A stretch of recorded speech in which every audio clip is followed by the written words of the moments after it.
Good afternoon, my friends. Hope you're doing well. I'm gonna do a quick UFO story. It's not really a story, but it's a name, Adamski. And this is the chapter 46 of the book. So let's start.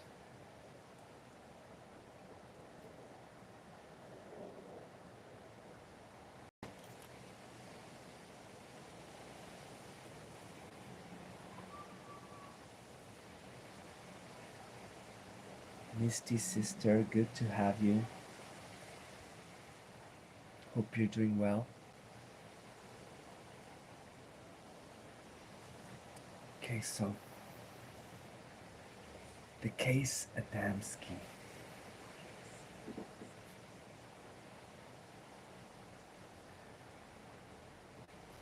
Contactees are the people that had, or they say they had, contacts with the occupants of a UFO, followed by other encounters or reception of telepathic messages.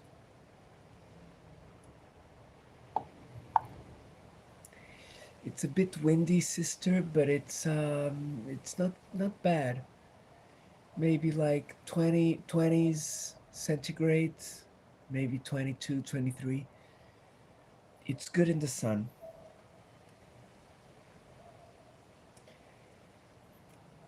There are it is known that 30 contactees it is known of about 30 contactees. Remember, guys, this book was written in 76. So it's quite has some years already.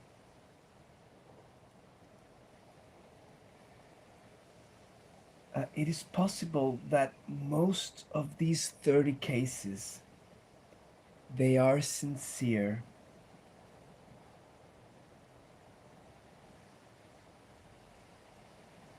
It is known that at being sincere, these people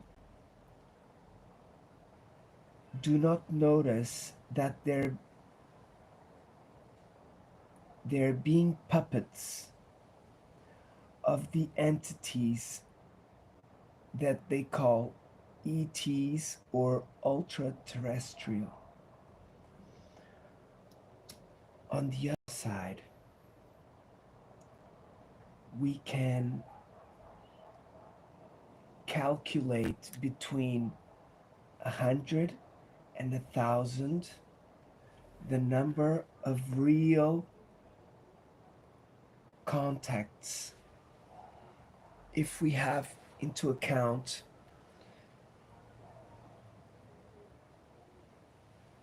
um, the little percentage of people that had the courage to tell their adventure.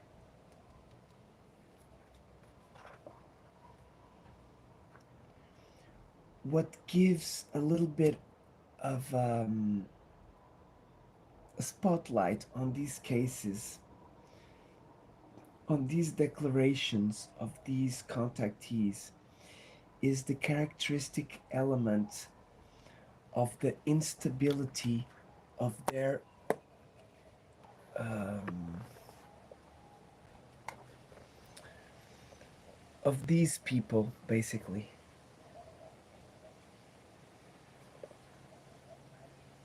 that almost require a blind faith from your part. So they give you first all of the proofs of their sincerity,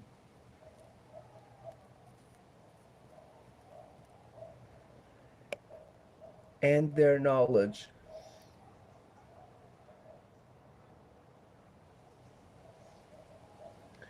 through these sort of curses that reveal to be exact until the day that these elect people are cheated or abandoned, even though they don't want to admit.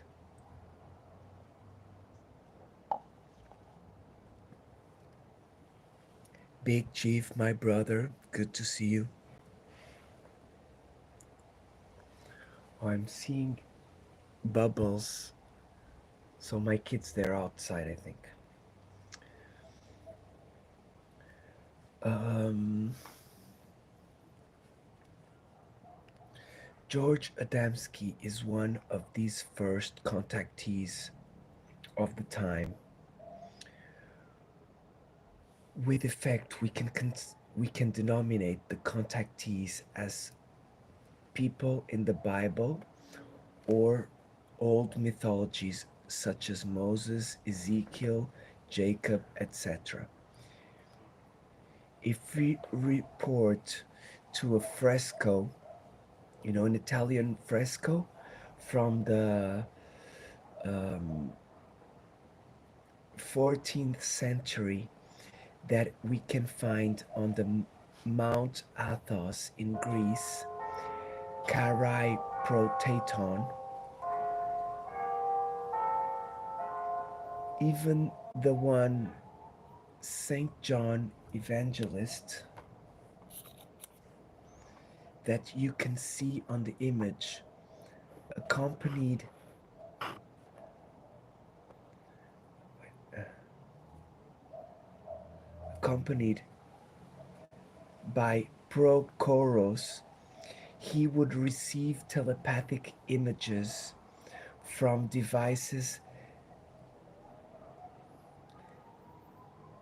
that they would find over themselves, and which it would be a visible form of a saucer. As the author of the Apocalypse could have well received these, how can I say, it's not these curses, it's these future predictions from the extraterrestrials from at the time. We have to have into account, such as they did note in Paul Mizrachi. So it's a book called The Extraterrestrials from Paul Thomas Plum, and Gene Sandy, These Gods That Made the Sky and the Earth, from Jean Sandy Lafont. It's the writer, in which the word Elohim is a plural, and if if in the Bible we substitute the name of God for all of the gods, many things become then clear and evident. Suspicious Skies, my awesome brother, how are you? Big hugs, my brother. Yankee Kyle, big hugs. Sue, thank you for joining us. Sorry I didn't see you at the beginning, but Files, love you, sister. Hope everyone's having a great afternoon, guys. I'm gonna have 1 hour and a half before I take my kid to the music lesson.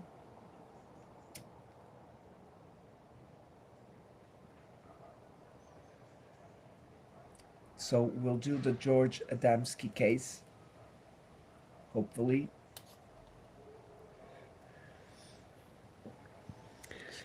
If we come back to Adamski, an American with Polish origin, which parents had immigrated to the USA when he had 2 years old. He lived in the south side of the Monte Palomar, famous for the telescope and the observatory Hale with 5 meters.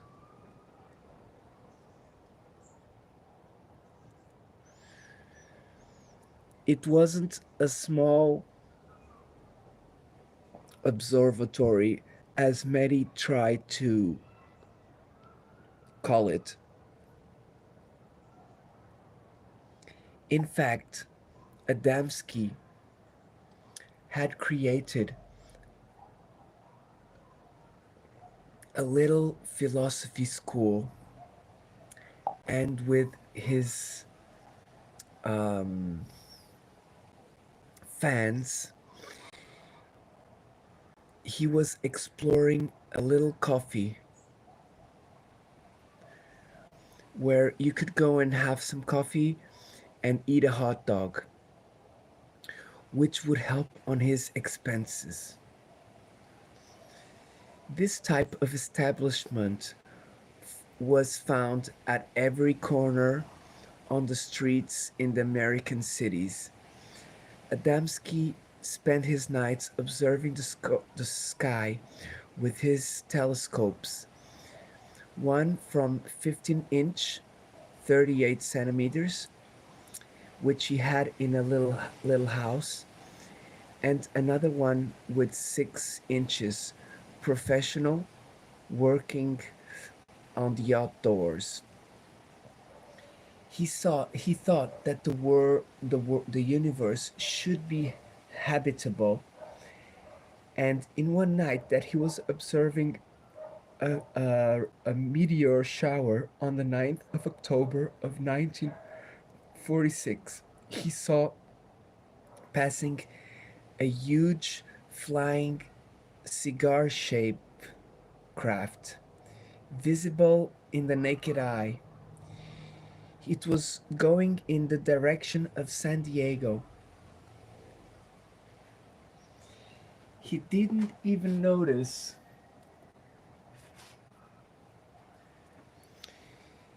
um, he didn't even notice what was happening because he was um, sidetracked with a group of people following the following the advices of the press. They wanted to see the shooting stars, and therefore they had come to see Adamski. All of them had observed this strange object, and when they got back home, they heard on the radio a man saying that a spaceship had overflown San Diego during the observation of the meteorites. You know, the shooting stars. Adamski didn't believe that it was extraterrestrial devices. So only after he heard the Armada officials, the military, saying that it was possible, he started looking in the sky and ended up observing a UFO in 1947.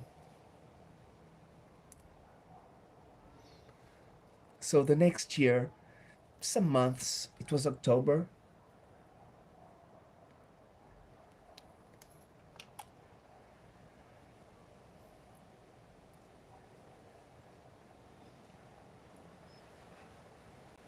he was in love with photography. He had mounted a photographic machine on his telescope and tried to photograph these non identifiable objects. It was only after 5 years of trying that he was able to get good photographies.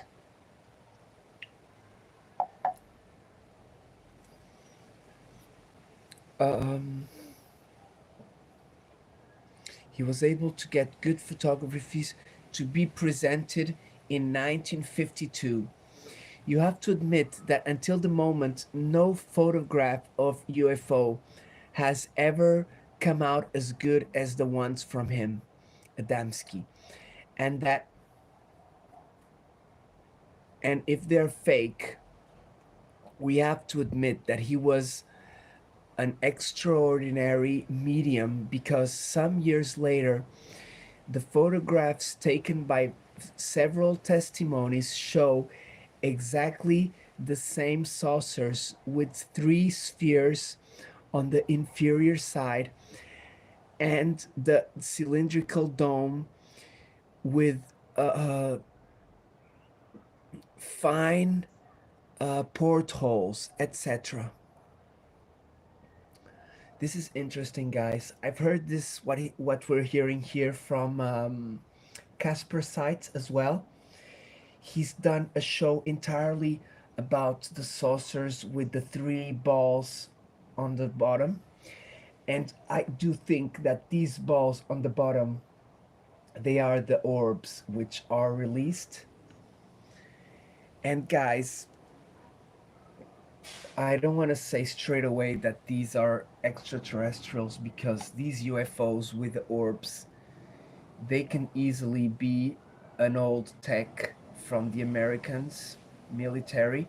Not only the Americans, maybe several governments, and they are not released because maybe some other communist countries don't have them and they don't want them to have access. And the orbs, they can just be some sort of plasma that can disrupt with the electrical devices, you know, working such as EMPs and things like that. So we are aware of that, but let's see where it takes us, okay, guys?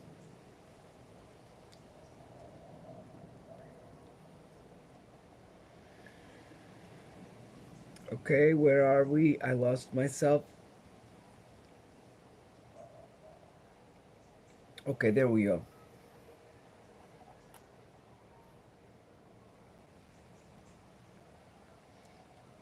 So now they reference M.P. Marley, a cameraman of Cecil B. DeMille, in his movie Greatest Show on Earth. He was the photograph of the groups of the enemy interceptor command during the Second World War. Confirmed that these photos, if these photos were just montages, there was they were the best that he ever seen. After that, Adamski um,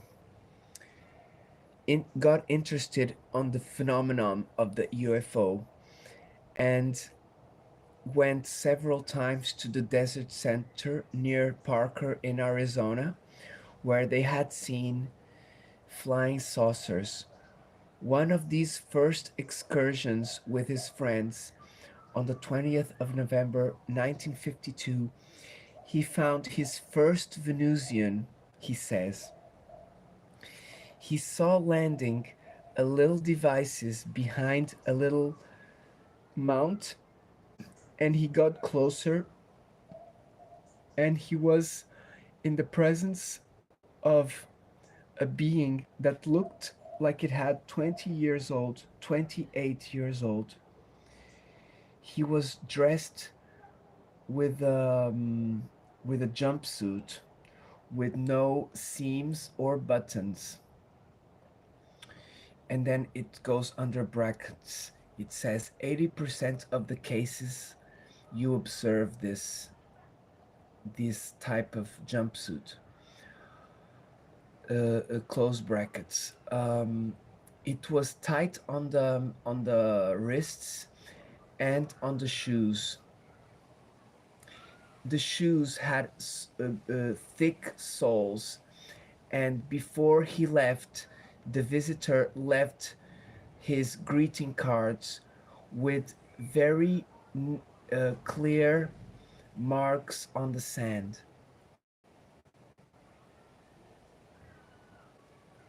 showing signs that we will reproduce later on, okay? The Venusian talked with Adamski in some sort of gesture and using a little bit of telepathy. As Adamski had taken a series of photos of the UFO during the flight, and he had kept the plates on his pocket to protect them, he used films.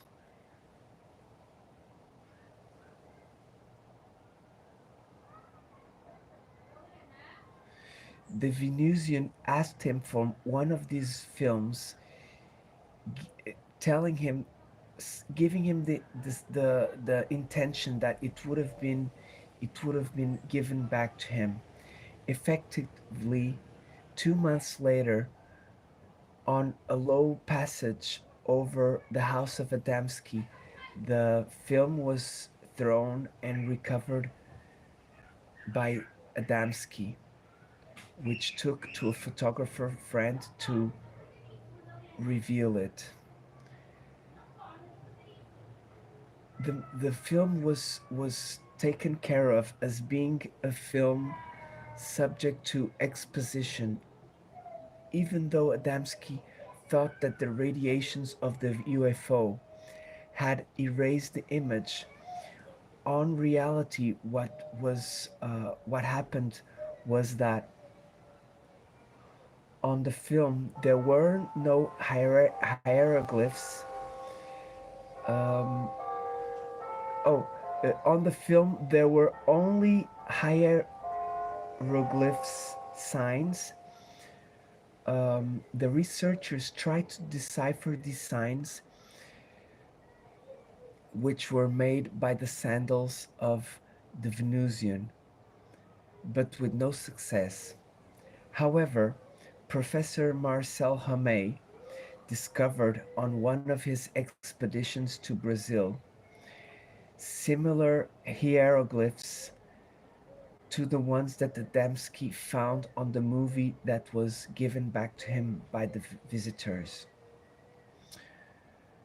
Later on, Adamski had several encounters with his friends from space that even took him on a saucer to their main ship, a huge flying cigar shaped saucer, on the interior of which he spent a certain time. He tasted the food of the aliens, extraterrestrials, which don't eat meat, but yes, cereals, um, vegetables, legumes. I don't know how you say that. It's like green stuff, and fruit juice. He says that he approximated from the moon, from which he describes the hidden face of the moon with rivers, mountains, and cities. Even though the uncertainty of the declarations from our astronauts and the secrets of NASA that they still keep, nothing tells us that the this face of the moon is not a paradise. At this point, it's normally the argument of a battalion of detractors from the case Adamski. But the general opinion is severally diffuse between ufologists that this was a contactee. He was voluntarily mystified with a finality that we ignore. We almost always find on the declarations of the contactee fantasies and unacceptable affirmations, which may have their reason to be.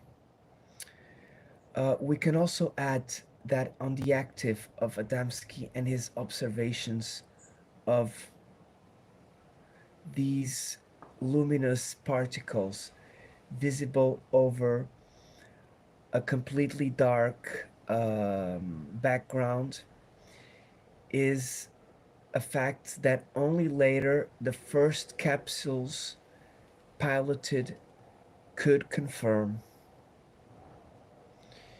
Even on his active, we have a visitor from the Vatican next to John the 23rd.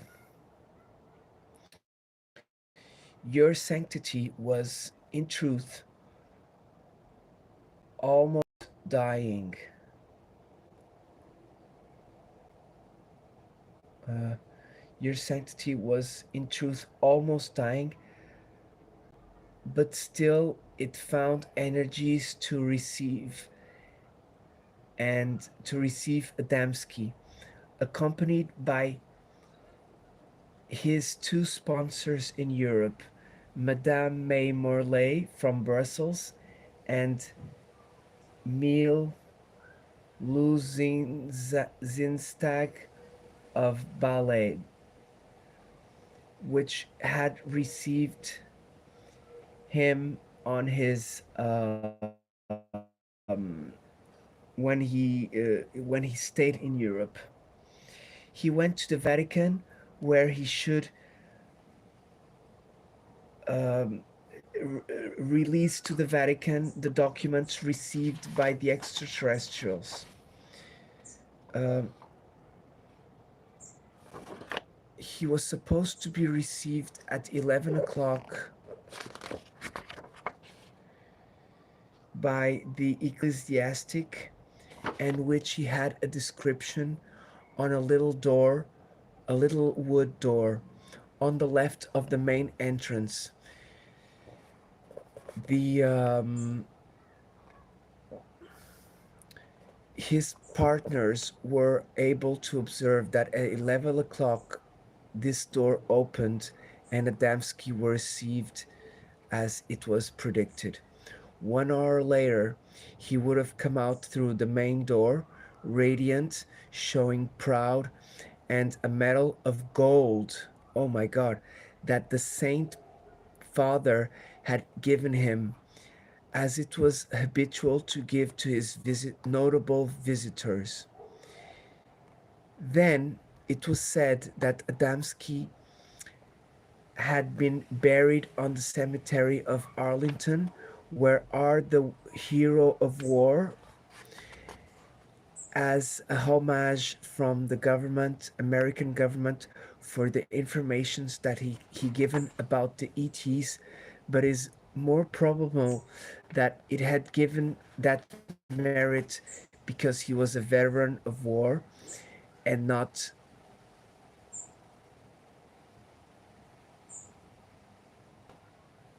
Okay. Adamski is the typical example of a contactee hello, Christina, sister, big hugs. Big hugs, my people.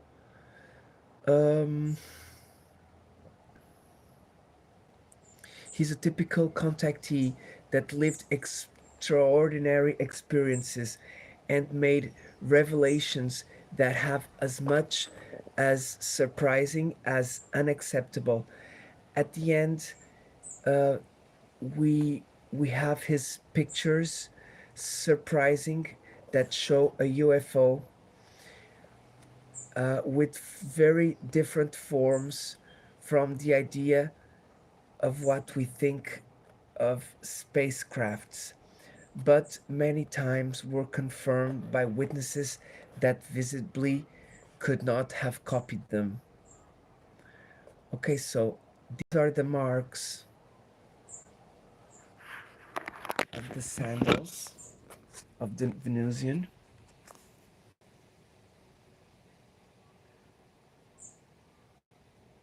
Okay, this is the symbolic message received by Adamski.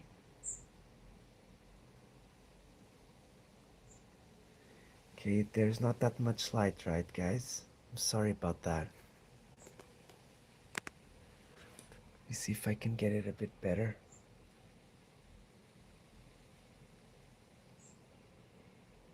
Hmm? It's a bit better?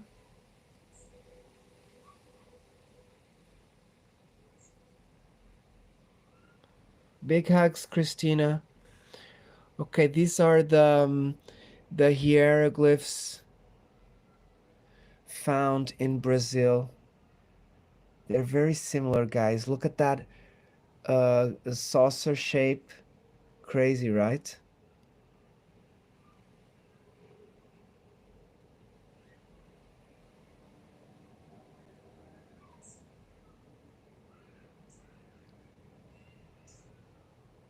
Okay, let's go back. Okay. So this was the case, guys, of Adamski. Um, Let me see how long is the live going for. 31 minutes. Okay, guys, so I'll just put some music to say goodbyes. Actually, we can do another one. Let me just check. Okay, this one is a quick one. We can do it, guys. It's called Chapter 47, and it's called The Kidnapping of Betty and Barney Hill. I bet you already know this case. It's a very known case. Um, Let me just see if I have some music to show you guys. Mm, Not here. Yeah, I don't think I have on this phone here. But I can always go here. Wait a second.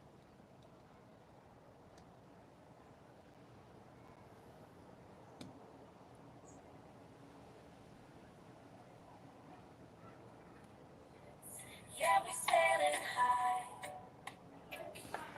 blowing away to a treasure, searching beneath the starry sky. Music break. UFO phenomenon, we seeking answers. Oh, so wise, join us on this epic battle. Bad minds and wrongdoers we defy. Chilling by the beach, vibe so sweet, within an eyrie. John be the captain leading us on this mystical journey. Reggae rhythm in our hearts, we sing with unity. Spreading love and harmony, embracing diversity. Come on, come join the Rats Jam this way. Together we'll conquer. We won't be led astray. Guided by the reggae vibes. We'll find a way. In this epic battle for truth. Make our play.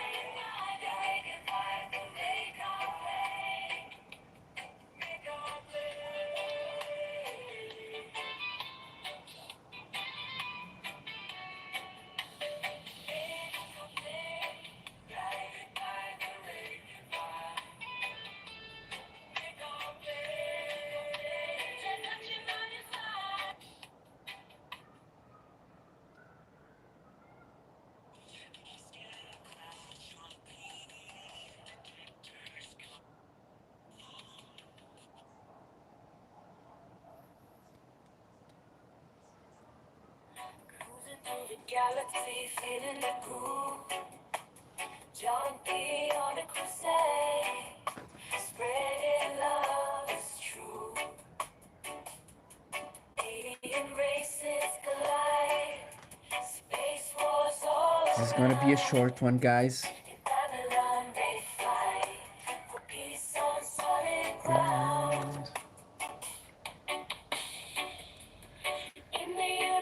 And later on, guys, so I may be going to Firefly spot later on today, guys. My kids got music. My kids, sorry. So I may do a little half an hour video. Maybe not a live stream, just a little video. And tonight I'll premiere it, guys. Together we will find this Babylon to reggae. Are you ready, my people? For some Betty and Barney Hill? The book is almost finished, guys. I may,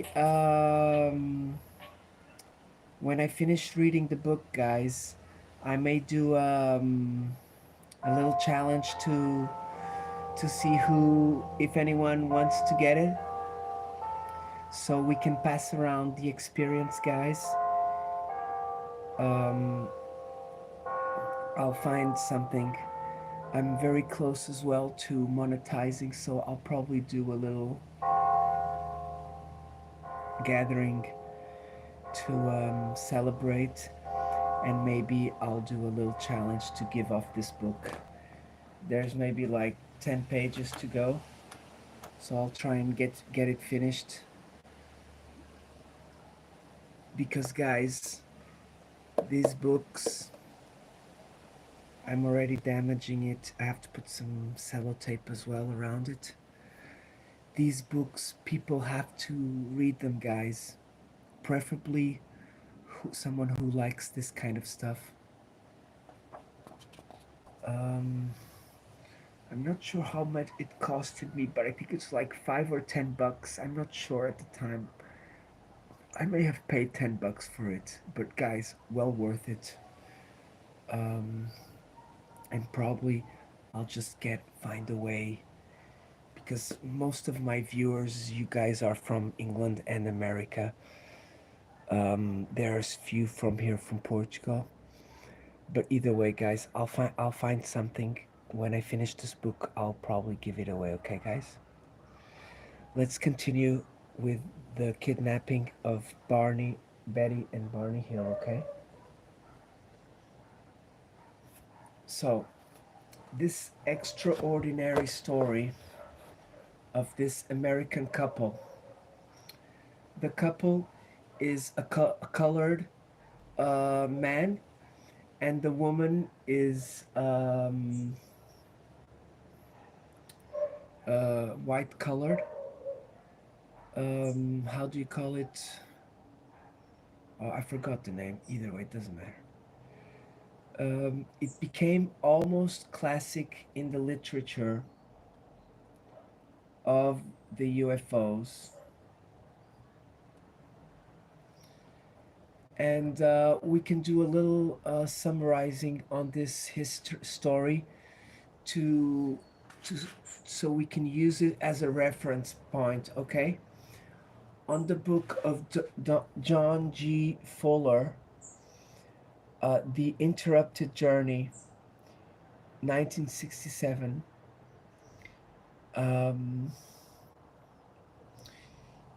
it explains as a couple that was coming back from a journey from Canada. They saw for several hours a UFO that seemed to be following them.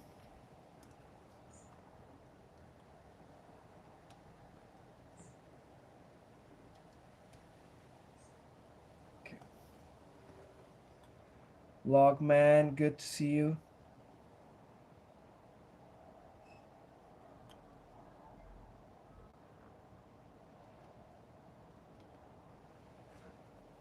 Okay, so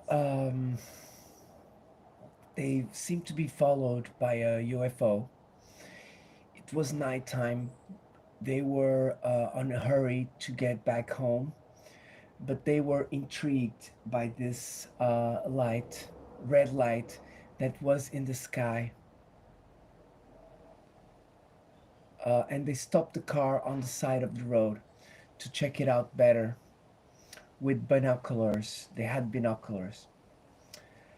After they had an impression that this object came down over them, they they uh, they started the car very quickly and very rushed, and they started to see this UFO passing from the left to the right of the car and following them. At one moment, they heard some crackling noises on the back part of the car, and they had the impression that it was a way to put them in a sort of hypnosis. These noises surged as spaces. These noises happened in a space of seconds. After they remembered, they stopped again on the side of the road, and finally they re encountered further ahead.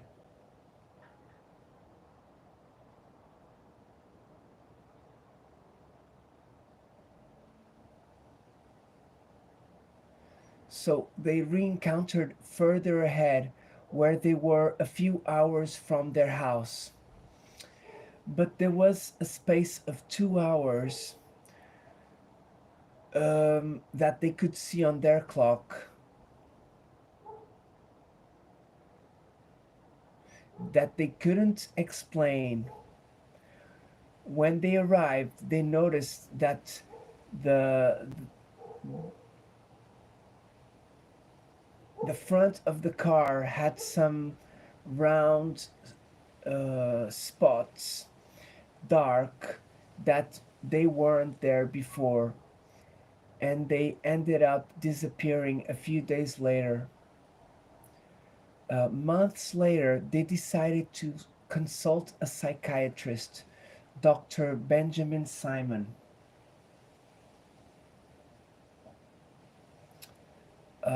because they feel, even though confused, something had happened.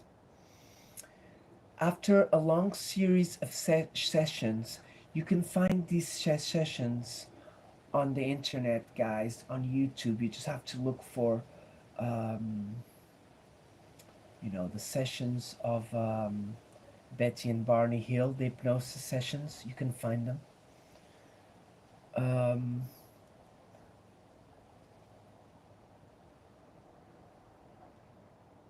so after a series of consultations of hypnosis, they reveal that when they stopped the car, they had been taken to the interior of a UFO by these unknown beings, and they had passed over a medical examination and interrogation over the way of living, the, the food, but mainly about the process of aging, guys, of the human being, which the raptors didn't seem to understand. They took some hair samples, nail and skin samples.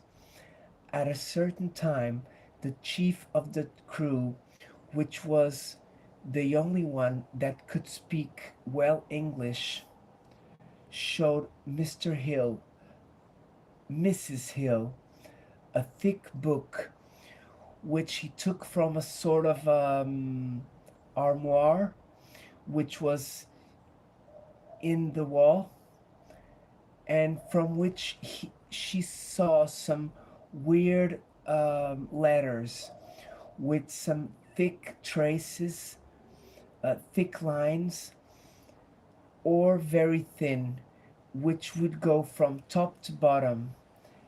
And instead of going left to right, he saw as well a cosmographic letter where she could see um, lines uniting stars, and one of the crewmen as explained them that the lines of the thick lines indicated the fixed route of their travels. Meanwhile, the thin lines indicated the routes that they would follow occasionally during their spatial expeditions. Barney Hill thought that if she could keep that book, it would be a proof that they would have had that adventure. But, guys, at the same time, it would be like doxing them because it had the lines taking them back to their home star. So I don't think they would have given that. Big hugs, Carol. Human data, good to see you. Big hugs. I have already talked to my brother Eduardo about you. So I will talk again very soon. And it's looking good for a ranch, my brother. Let's go. Big hugs, everybody. Hope you're having a wonderful day. Let's continue, guys. Um,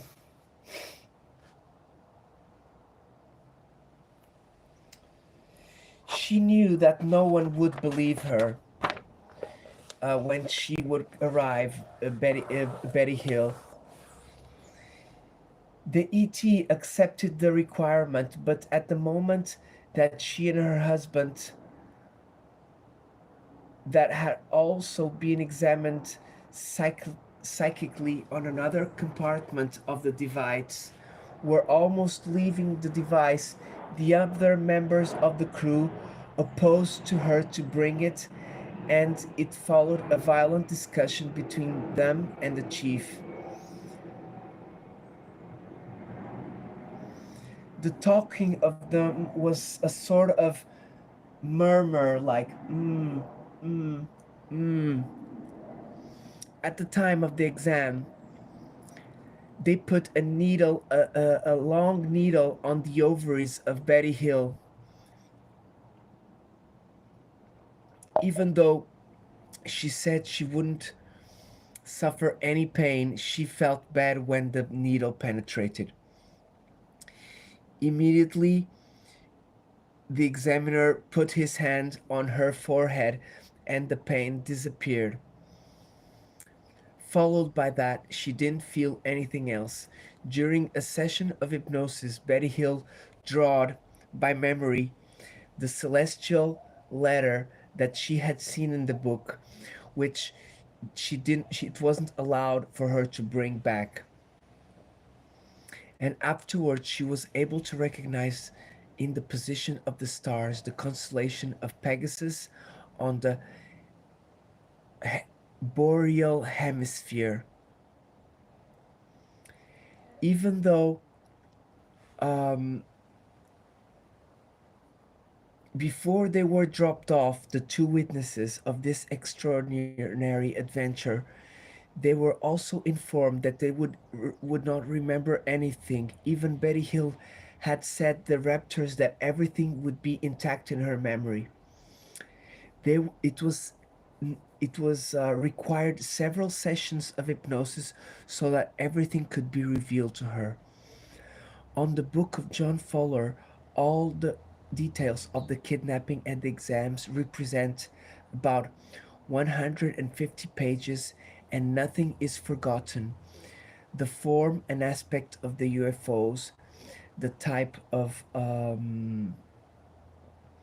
the type of decoration. Um, they said it. She said it was very simple. The aspect of the kidnappers, etc. These there they were about 1.5 meters to 1.6 meters, and they had a large chest. The noses were longer than ours, and the mouth was formed by two lips, very thin and blue.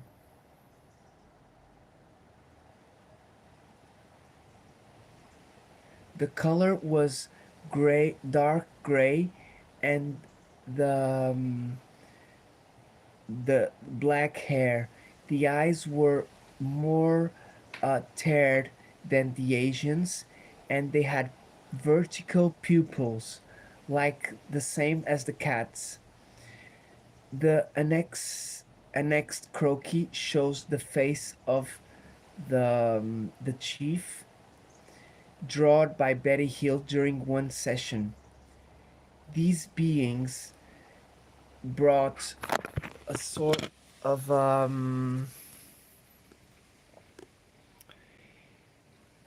these beings brought a sort of blue, a marine blue uniform.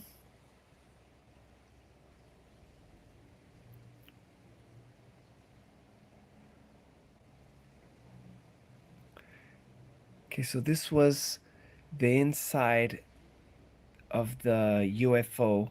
Look from above. Okay, look from above. Sorry, guys, about that. Someone was calling. So that's it, basically, guys. Interesting. It seems to be a corridor around the ship. A window at the front.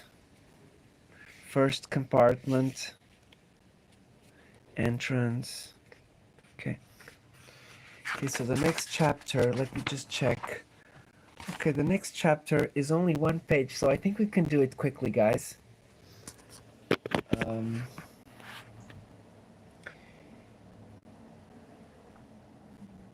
Big hugs. Thank you for joining us, Human Data and Carol. We're gonna do chapter 28 quickly. It's just one page, okay, guys? And it's called Important Discoveries. So this chapter here, I think, may just unite all the previous chapters we talked. Let's hope so. And it says, the Sunday Mirror of London published a series of articles about the American couple Betty and Barney Hill that on the night of 19th of September of 1961 they were captured by extraterrestrials on a UFO being taken on board of a spaceship to do a physical exam. We did an exam of the study, compared very deeply between this case and the Antonio Villas Boas, Chapter 3, and we can give the following results. I've done that case, guys. I think you know that. The Antonio Villas Boas from Brazil. Number one, description of the captures. Barney Hill, under hypnosis, describes the chief of the captors. His face was like an Irish with uh, red hair. I think of a red hair Irish, I don't know why. The eyes were more tiered. Oh, these tiered eyes. But it wasn't like a Chinese. I never seen such tiered eyes like that. First they were round, and then it would go from one side like that, and it would go up like that. After um, I after hearing the tapes, the previous tapes with Dr. Simon Barney, he remembered the man had heads very weird with a big cranium, but slimmer by the jaw, by the chin, and the eyes would continue to the sides of the heads, and the mouths, such as when we trace a horizontal line with a small line perpendicular on each side. This horizontal represents the lips, but without muscles that we have as humans. Number two, Antonio Villas-Boas describes the raptors to Dr. Olavo Fontes and to Joan Martins. A. The man. The helmet would cover everything but the eyes, and they were protected by two round glasses with lenses from normal glasses. All of them have very light eyes. They looked to me to be blue, even though I wasn't entirely sure. B. The naked woman. Apples on her cheek, very salient, very meaty, um, becoming her face to be very uh, um, not large, very wide face. But when we would get to the cheek, it would brusquely become very pointy. The lips were very thin and almost didn't see, we couldn't see them.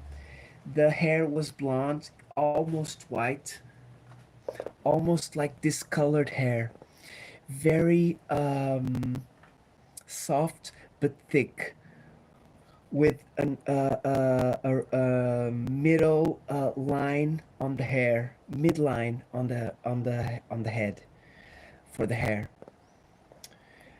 She had very large blue eyes, but they were more tiered than round because they were tiered on the on the exterior part, but as the eyes of the girls that do some painting on their faces, so maybe some maquillage, some cosmetic.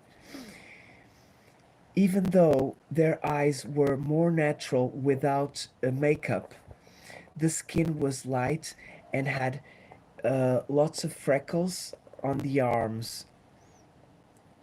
Something that I also noted was hair under the arms, and on other places they were very red, almost color of blood. Wow, guys, that's crazy. Damn, guys, I think we can. Oh no, okay, we'll do one more because this is chapter 49. It's half a page, guys. Joji, big hugs, my sister. Big hugs to Scott. Send him a big hugs if I don't see him today, okay, sister? But I'll probably join you guys today if I see you live. Big hugs. Okay, so chapter 49 is called Contactee of the Contact of Eugenio Siragusa. Mr. Siragusa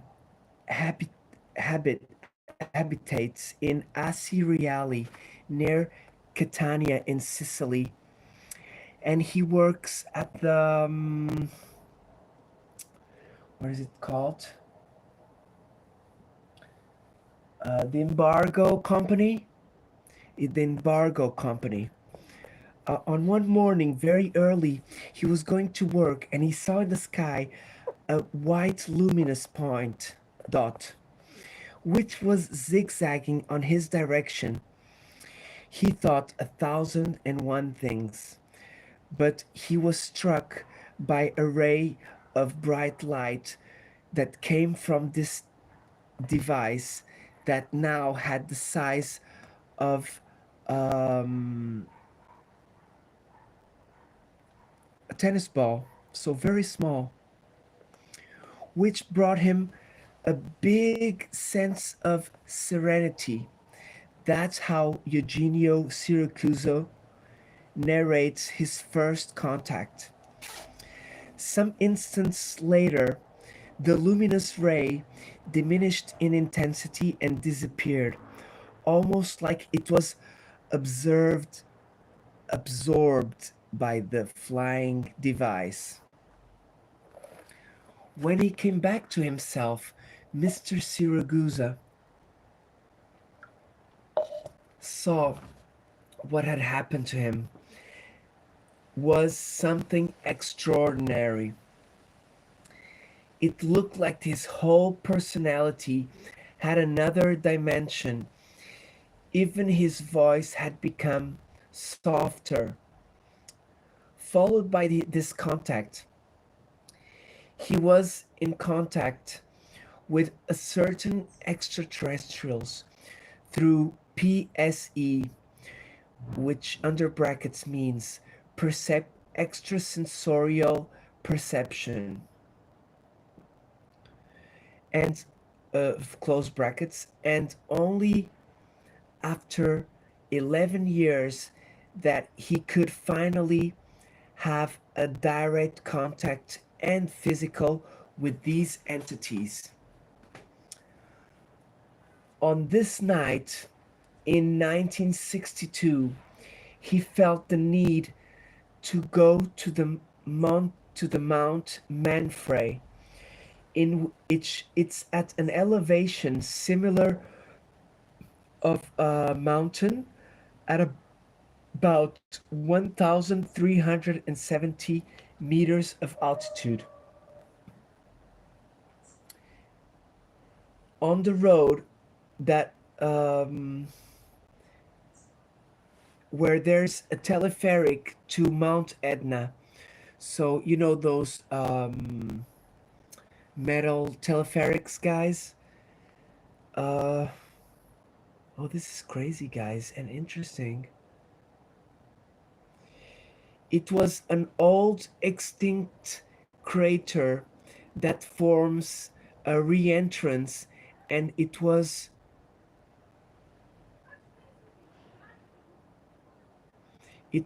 on this circle, it was on the verge of this little circle that he found two silhouettes that were wearing cosmonaut suits, in which he found some brilliant, shiny suits, cosmonaut suits. They were tall and they had blonde hair which would go down until their shoulders. They were wearing uh, golden wristbands.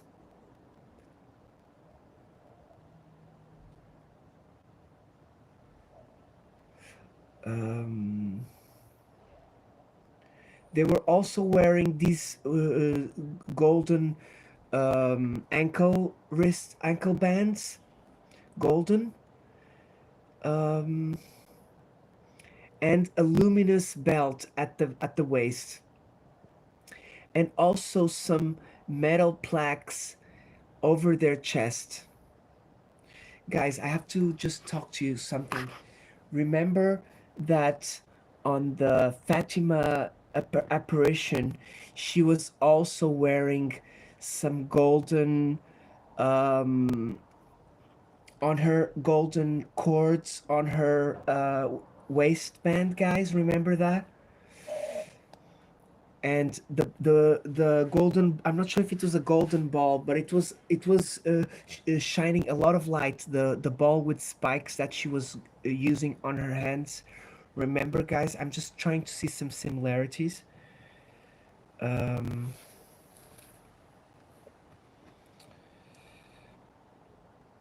mm, Afterwards, the ETs, they emitted their habitual messages that we already know about other contactees, about our bad conduct on the bad nocive usage of the atom, etc. So I think they mean about the atomic bombs. They also said that it was part of the confederate they also said that they made part of the intergalactic confederation that reunites the inhabitants of other planets and that were tutors of Earth. Siragusa was programmed in the classic manner used by all of the fanatics and was used to transmit them their propaganda in the terms at that it's easy comprehension. After John Keel that studied deeply the problem of the contactees, these informations limit themselves only to transmit us that anything that after all we wish to hear and what we wish to believe, instead of informing us about what we still don't know and what is useful to be known. Okay, so guys, this contact of Eugene Siragusa in 1962, we can already. Super Dave, big hugs, my brother. We can already think that this case was most